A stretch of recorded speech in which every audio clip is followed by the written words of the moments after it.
What we've seen is an incessant centralization of power in all areas of our lives, and after not very long and quite a way back now, it even got a name: globalization. Globalization is the centralization of power in every area of our lives. There's a man who actually has been given the title the father of globalization. His name is Peter Sutherland, and he's in there now.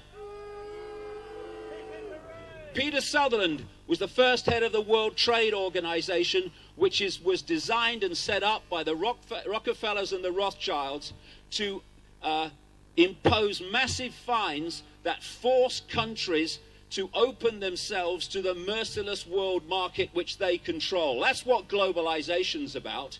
We talk about free trade. Free trade? Oh, you must like free trade. It's free. Well, it's not. I'll tell you what free trade is.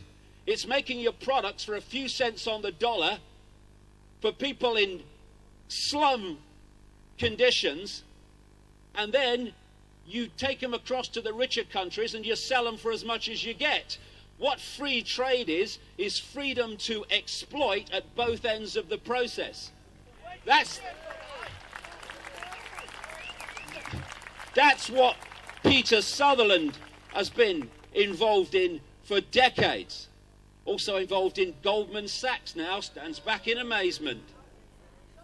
And so we've had this incessant centralization of power for a simple reason. And it's got faster for this reason. The more you centralize power, the more power you have to centralize quicker. And so the whole thing goes faster and faster and faster. And so, with the European Union, once we crossed the Rubicon of the Lisbon Treaty, they had assembled enough centralized power within the bureaucracy of the EU to push it on faster and faster and faster, as they have since. So the idea is the constant centralization of power to this end. They want a world government which would dictate all global policy that meant anything. They would have a world central bank dictating all finance globally. They would have a single electronic currency that would have no cash, for which there are massive implications for freedom. Look at all the stuff now with the technology. You're seeing it. I was writing about this 20 years ago, that it was coming. All these smartphones and stuff. Oh, you don't need to go in the bank anymore. Do it online. Oh, do it from your phone. They're creating the cashless society based on a single electronic currency. And the cashless society means this. If you go into a store or a shop now and you hand over electronic money, a credit card, and the system says no, won't accept it, at least for now, though it's going out of fashion so fast, you can pay cash.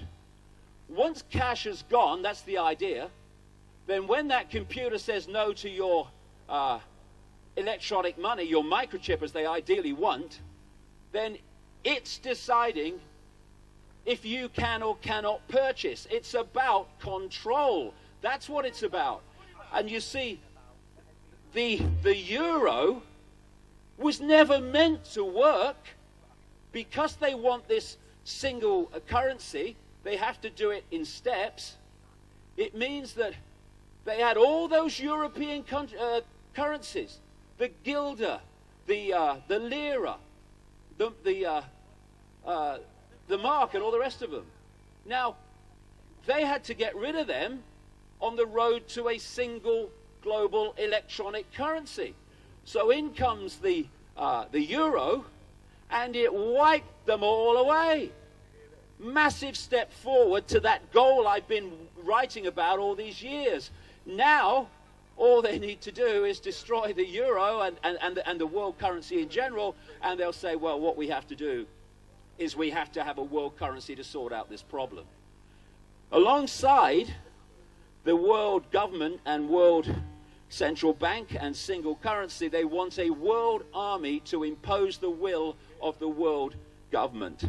Now, we already have a world government de facto.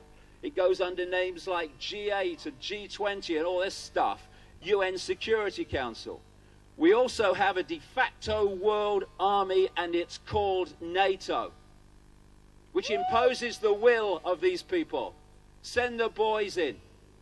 So we're seeing it unfold before our eyes, and still the mainstream media can't see it because it can only see dots and not pictures. And there's two techniques that are necessary to understand. Many people will be aware of these here, but I'll go through them for the mainstream media. Because that's the thing, you see. This is the thing.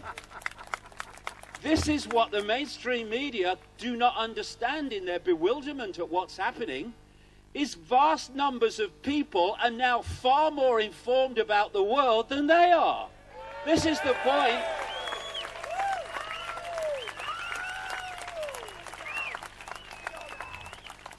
The first technique I gave the name to a long time ago now, problem, reaction, solution. Real simple. You want to change the world in a way that if you did it openly, there would be a massive response against it. So you don't do it openly.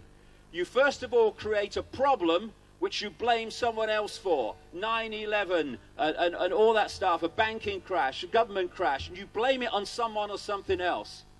You then, here we go again, through a unquestioning mainstream media, you pass on your version of that problem to the public, and you're looking at stage two for a reaction of fear, of anxiety, of do something, something must be done. And then you, who've covertly created that problem, then offer the solution to the problems you've created. And those solutions are changes in society that advance the agenda towards this structure I'm talking about, that would never have happened without the manipulated problem. There's even a version, Tony Blair's good at these.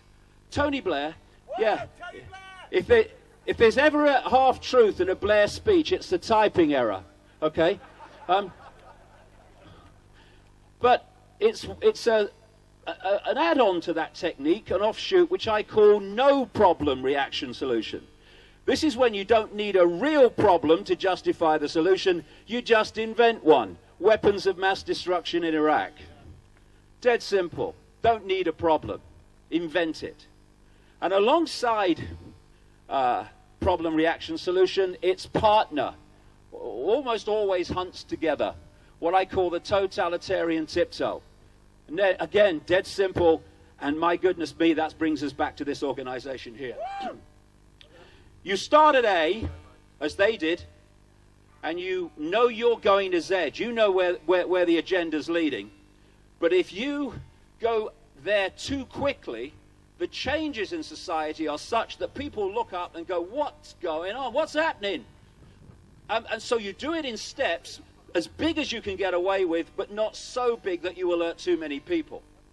And so what we've seen in the most classic example, which brings us to this organization, so the totalitarian tiptoe is the European Union.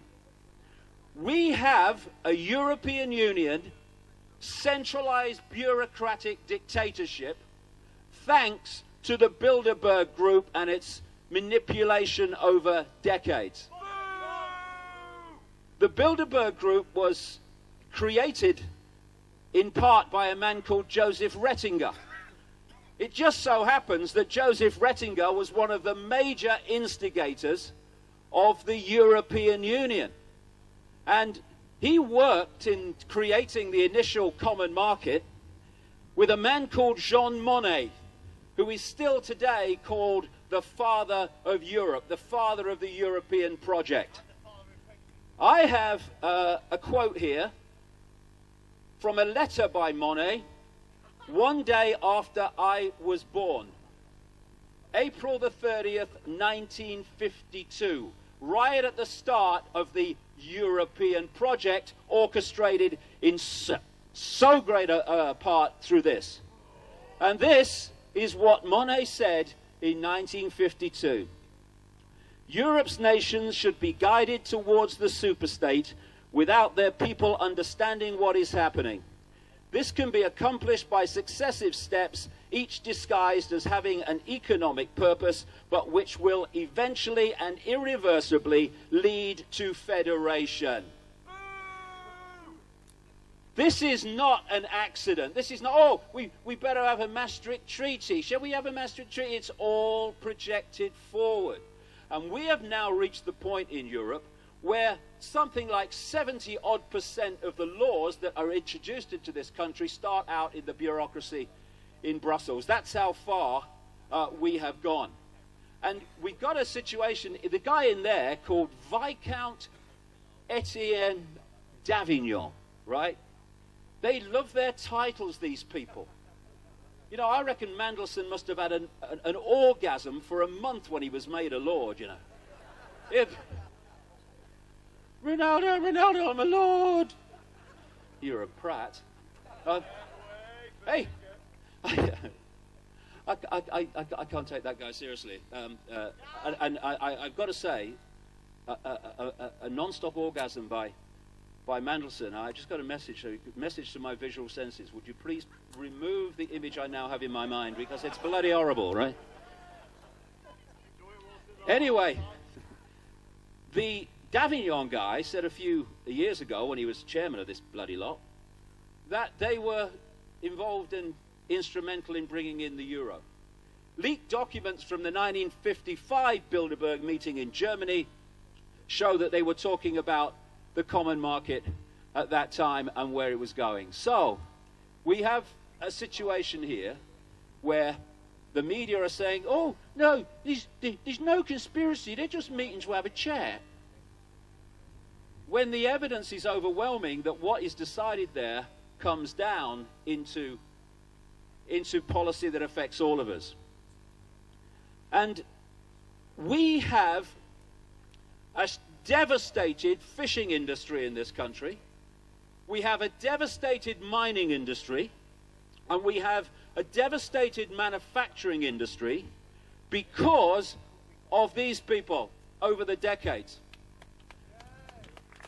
Maybe a lot of people don't realize this, but it was proved when documents came to light under the 30-year rule of the British government, when they released documents. Edward Heath, when I was a kid in the 60s, was never off the telly pressing us to join the common market. Edward Heath, major Bilderberger, frontman gopher for the House of Rothschild, especially a guy called Lord Victor Rothschild, who helped to set this thing up. Heath, in his negotiations, while denying it at the time, agreed, when signing us into Europe at the start of the 1970s, that he would run down, Britain would run down, our fishing industry on an island nation, manufacturing and all the other stuff and mining, because right from the start, they had stitched Europe up and set out a structure all the way back at the start through these people, where they were dictating which countries within the European superstate would specialize in what.